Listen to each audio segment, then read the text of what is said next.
Alright, what is up guys? Welcome back to another Path of Exile 2 video here today. We're going to be taking a look at the upcoming 0.20 patch, Dawn of the Hunt. And I want to talk a little bit about what we know, a little bit of speculation, kind of my thoughts on the current state of Path of Exile 2.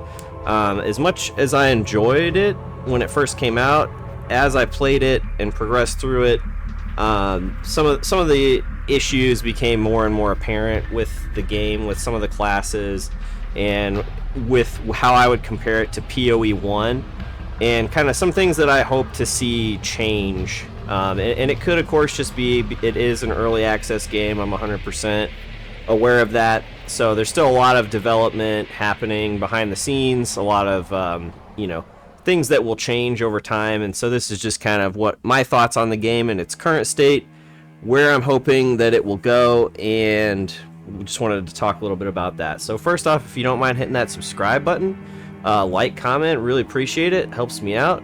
We hit 1350 subs recently. We're going for 1400. So with that out of the way, first thing I wanted to talk a little bit about. So what we know that is coming. There's a list here on the PoE forum, so we're getting some new support gems, we're getting some new, in-game content. Some of the teasers are a little bit more vague, so we're getting a new Ascendancy class. It looks like, fairly apparent from the picture, like which class it's going to be for. And then we're getting a few new uniques, some updates to the in-game Atlas tree, some changes to the towers, more new support gems, a couple more new uniques. So some of these, like this is a returning unique from PoE 1. The problem with some of these, like, the trade-offs, I just don't know, like, if this is going to be worth it. So, I mean, it gives you Giant's blood, basically, without having to get the crazy, like, stat requirements. But now you can't wear chest armor. So, that's going to be very kind of limiting to your stats. Like, getting chaos resistance, that's going to be a huge problem. Like, I don't know. It'll be interesting to see. I mean, this is level, I don't know. This one, I don't know why they're so obsessed with reduced attack speed on hammers. Like, it's already bad enough, guys. Like, can we please cut that out? Aside from that, this does seem like fairly solid, fairly somewhat decent. But we'll have to see like what the community comes up with. Up here, I mean, we've just got more like hybrid stacking stuff. I think there's plenty of that. It's already like kind of overpowered unless they're gonna nerf it. So that we'll have to see. Again, this like enemies being on low life, I'm sure that could potentially be useful. This at least has like life and chaos resist, so it's possibly usable. But these are the other two most recent teasers. So this makes me think here that we might be getting swords. It even looks like there's like an axe right there. There's like a halberd, but most notably there's a lot of swords. And this appears to be for the Titan, or the warrior class, like another ascendancy for warrior. So hopefully that will help with some of the issues that warrior has. I played a Titan and kind of lost interest in the end game because of how sort of imbalanced it is. So just to kind of break it down with some of my thoughts on the current state of the game, a lot of the uniques are basically useless. There's a handful that are so overpowered and overtuned that it's like dictated the meta, or the most powerful builds basically all use the same uniques. They're all basically playing the same class with the same build with the same couple of uniques that are overtuned, and those uniques are only really very useful on those builds. They're not useful across the board, so that's kind of helped to create this situation where you have, you know, the overwhelming of majority of players playing one class with very similar builds. And when the game devolves into that point, like, balance needs to happen, changes need to happen, whether they buff things or nerf things or both, whatever. It doesn't really matter to me. It's just things become stale when some things are significantly stronger than others, or other things are significantly weaker comparatively. So hopefully we'll see some changes in regards to those issues. I think with the stats, there's also some huge disparities between, like, life characters and energy characters, energy shield characters, or like hybrid life and energy shield characters. That seems to be, like, because they changed mechanics from PoE 1 to where chaos damage doesn't bypass energy shield, so you have, like, no reason not to basically build a hybrid character. And there's uniques in the game that give you, you know, for just having a couple thousand life, you can get, you know, another 4 to 6 to 10,000 energy shield fairly easily with little to no investment. You just slap one unique chest piece on, pick up a couple nodes on the passive tree, and now your character is significantly more tanky than, you know, a high HP, high armor character, because you just can't compete with those life totals, and the way armor works in this game is not very effective comparatively to PoE 1, because you don't really have a lot of ways to reduce incoming physical damage, and then it doesn't help you with the elemental damage, just having the lower life pool. So a couple issues right there just right off the bat. Wanted to get those out of the way. What I see as one of the biggest issues with the game currently as it stands is how your weapons dictate your access to skills. And I've been thinking about it for a little while now, and I think this is probably, I couldn't quite put my finger on it at first when I was playing the game, but I think this is probably my biggest issue with PoE 2. How your weapons, like, dictate what skills are available to you. And I think this is a problem for a number of reasons, because in PoE 1 we had, you know, you had the option to specify, like, in your tree, like, there are generic just two-hander nodes, there's specific, like, sword nodes, axe nodes, hammer nodes, etc. And then each skill gem would only work with certain weapons, but some of them worked with, like, multiple types of weapons.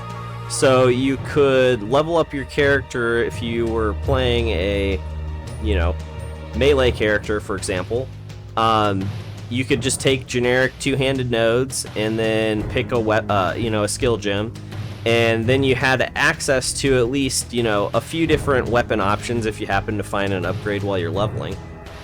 Right off the bat, though, in PoE 2, you're basically limited to your build based off what weapon you have equipped. Like, the way I would put it is your weapon is basically your character.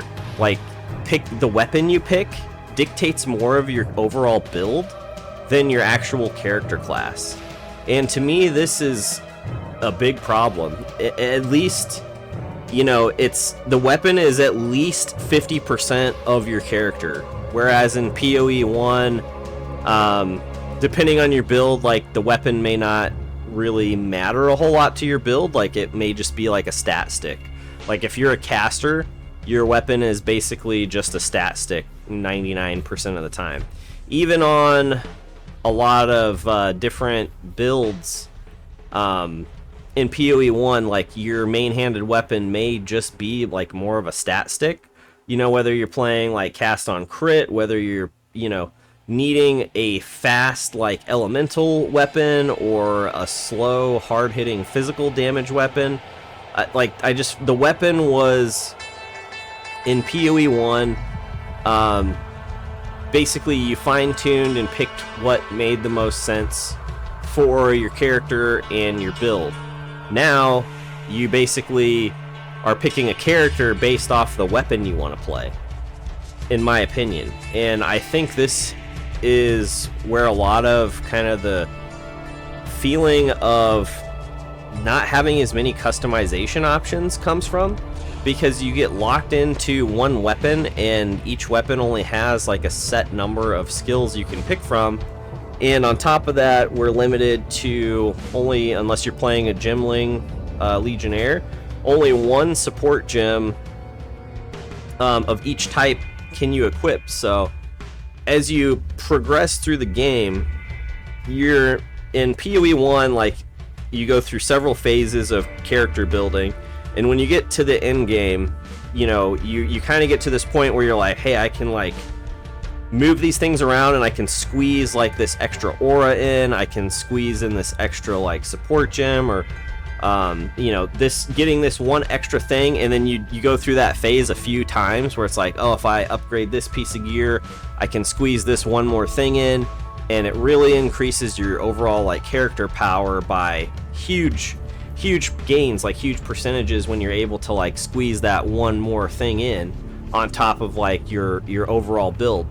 In PoE 2, as you progress through like the end game, that basically, there's no more you can do for your character aside from there's nothing that you can try and squeeze in, because there's just like, you're so severely limited in what you can even use for your character, because you can only equip what your weapon it allows you to, as far as like skills go. And it has nothing, it doesn't even have anything to do with your character. Like, your character gives you some passives, and some of those passives like may or may not benefit the weapon you use.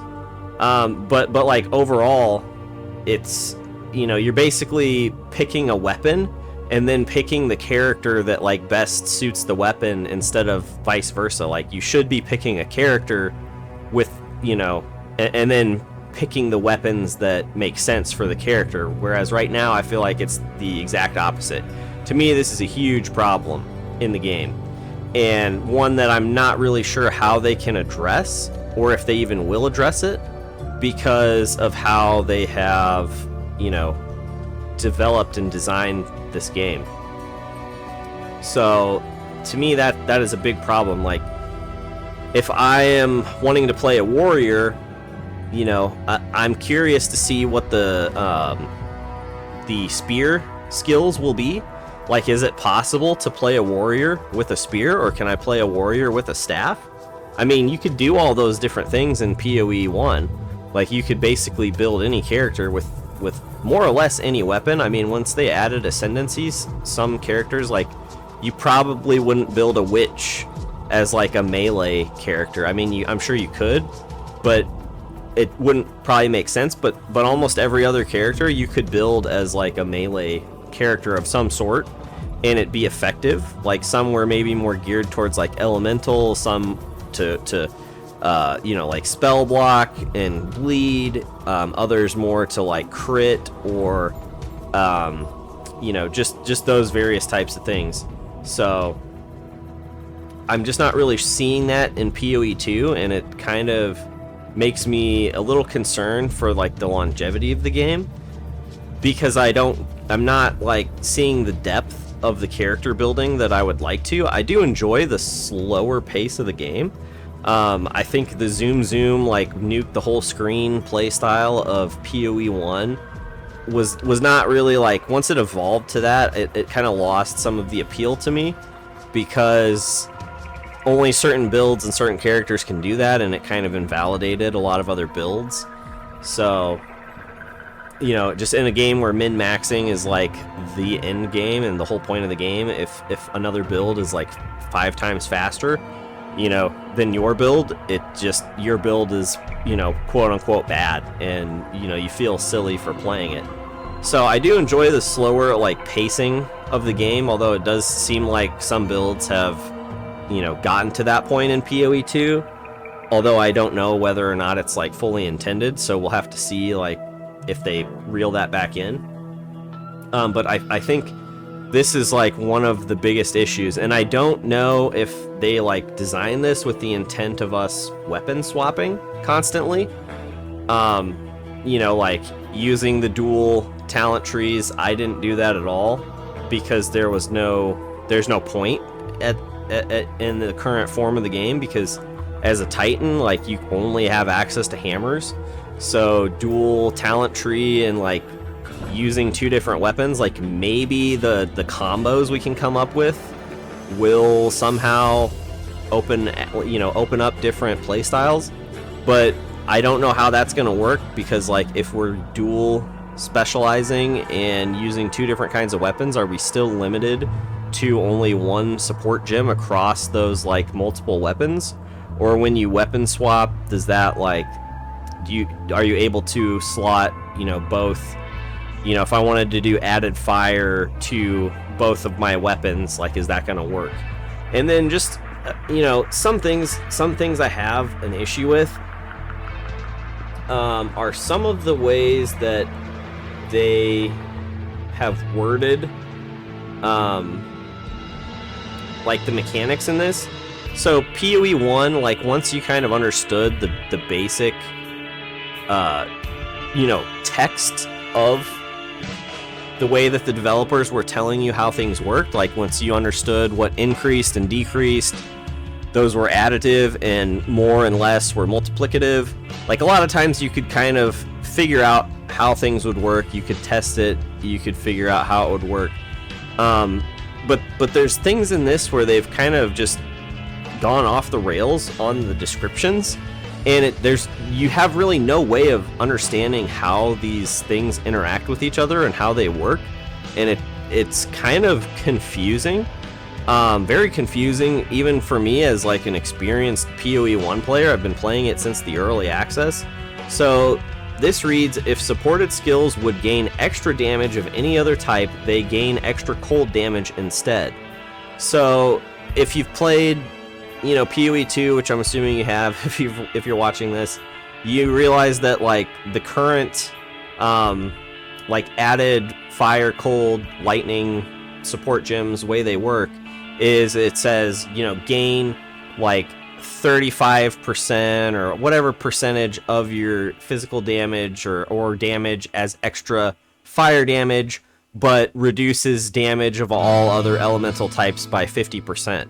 So how is that going to interact with this? Like, if you have added fire and then you equip this, is the added fire going to then half the damage of this cold damage, or is there just no point in even like using those skills together? It's just very, you know, the way that it's worded, like, why would you use this gem? You're wasting a gem slot to just basically convert extra damage that you already have into cold damage. Like, I don't, maybe there'll be a point to this gem, but to me, like, one of my frustrations is that so many of the support gems just seem like garbage. Like, they don't really do anything, and, you know, whatever the point of the gem is, like, it doesn't help your build.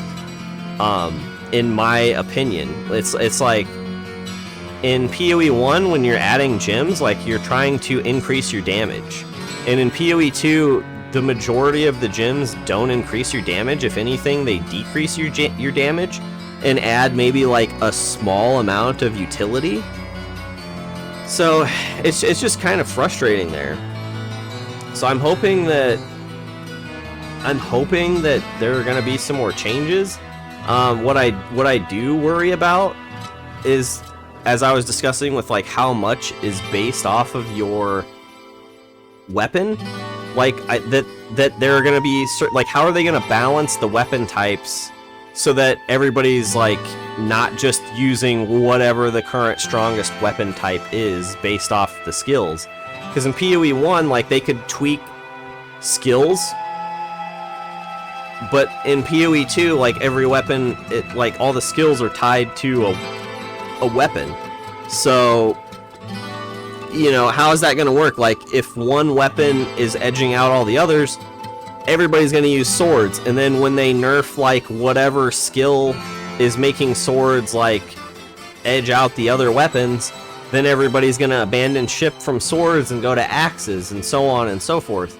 So I just like, before they could tweak like a skill, and then you might, you know, just be like, okay, well this skill isn't as good or working the same way that it was before. You know, I can go from like, you know, ground slam to a different melee skill, and it wouldn't really affect like your overall build, just slightly change the way you play, but like numerically everything was, you know, copacetic. Now it's like, I just see this being an issue where everybody's gonna like jump from one weapon to a different weapon. You're gonna have a hard time, really, I think, finding like the balance. Like PoE 1, for how much like different abilities and skill gems and support gems are in there, is surprisingly like well balanced, and you could make just about any type of like skill work for a build. At the very, very, very like, you know, high end of things, like there may be some things that were better than others, but it was kind of just, they were so hard and expensive to get that it didn't, you know, didn't really matter. Like not everyone had access to it. I feel like in PoE 2, it's just, you know, gonna be flavor of the month builds, and I'm hoping that's not the case, but so far that's like been the experience. But I guess we'll just have to wait and see. I'm starting to run a little bit long, so I will end this video here. I'm looking forward to seeing what new information we'll get on the 27th. And I'm also very interested in Last Epoch 2 coming out for Season 2. I was looking almost more like, when I saw that announcement, I was excited about that. And then PoE 2 announced they were coming out at the same time, and then Last Epoch pushed their date back a couple of weeks. So we'll have to see, you know, which game, like how they're playing. And I'm hoping they're doing like an economy and league reset, but at the same time, like I don't know in PoE 2 if I want to re-level everything. I don't know if I want to re-level again through the entire campaign unless they add new campaign content, just because it was such a slow like playthrough, at least as a warrior, the first time, and I really enjoyed it the first time. But you know, if I'm just redoing it again to redo it and get to the end game, you know, I can't say I'm like super excited about the thought of that. Like maybe I'll enjoy it, maybe I won't, but I'm not excited like thinking about it. So thanks for tuning in, guys. Thanks for listening. Thanks for watching. Let me know your thoughts down in the comments below. And remember to give them the D.